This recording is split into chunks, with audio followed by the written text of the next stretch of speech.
If you like making wooden toys like this car and this dog, you know that the wheels can be a little bit pricey to acquire. Also, it's a very limited variety as to what kind of materials you can get them. Well, I like to make my own. For example, I made these out of a really high-grade plywood, and I also made these, which happen to be made out of cherry, and they look terrific. I can also make them in all sorts of different sizes. Let me show you how you can make your own using tools you probably already have in your shop. To make holes, I'll use hole saws. They come in all sorts of sizes. Many of them come with a central 1/4-inch bit. This bit's perfect for making the central parts where the axles fit in. They fit on just about any size hole saw that you need based on the size of what you're trying to make. Once you've got this, you're ready to go. Wheels can be made out of just about any piece of scrap wood you have. Here, I have a piece of plain down reclaimed wood that I had lying around.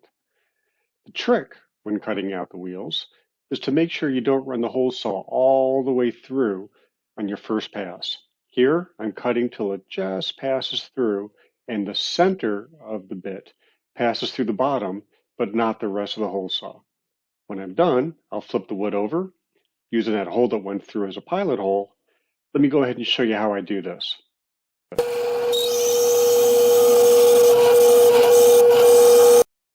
You'll notice that I didn't cut all the way through, but the center hole is there. So now I'll use that as a guide for going ahead, lining up the saw, and cutting out the rest of the wheel.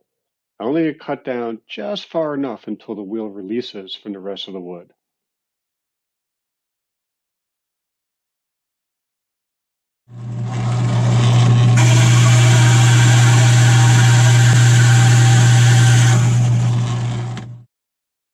And there it is. Pops right out. All I've got to do now is grab the wheel, twist it out, and there it is. Time to make a few more. Now that you've got all the wheels cut out, it's time to go ahead and clean up all of these rough edges. Now, since these wheels all have 1/4-inch pilot hole that went all the way through the middle, I'm able to go ahead and put them over a 1/4-inch bolt. You can also use 1/4-inch all thread. What I like to do is make sure that I've got a nice big fender washer on one side, slide in all the wheels I need to have sanded, and once they're on, I'll go ahead and place a nice big fender washer on the other side, and then I'll go ahead and I'll put a nut over there and tighten the whole thing into place. Once it's all tightened, I'll be able to go ahead and mount this bolt into anything I need in order to go ahead and spin it and get it sanded.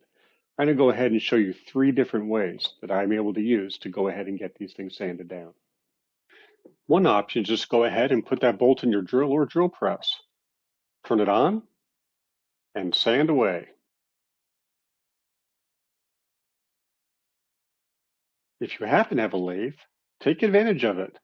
Go ahead and put that threaded rod right into your lathe chuck and go to town.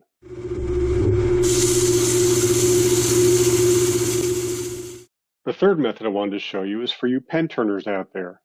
Nice thing is that the mandrel for the pen turning is a 1/4 inch, which is perfect for our wheels. I'll go ahead and slip on a bushing, fender washer, throw those wheels on the mandrel, finish it off with another fender washer, the bushing, and then tighten it up. Once that's in place, you're able to really easily go ahead, sand those up, and if you want, you can even go ahead and put a little bit of a contour to those wheels with your cutting tools. Now that your wheels are finished, it's time to go ahead and put on the axles. I use oak dowels myself. The generic hardwood ones that they sell at the big box stores really aren't strong enough to hold up to kids' play. For the first wheel, I'll go ahead and I'll put on the glue right on the axle, pull it in the hole, and tap it into place. For the second wheel, once this is mounted to the car, I'll only put the glue on the inside of the wheel. That way I don't have all this excess that you see here spitting out and getting onto the car itself and gluing the wheel into place. That's all there is to it.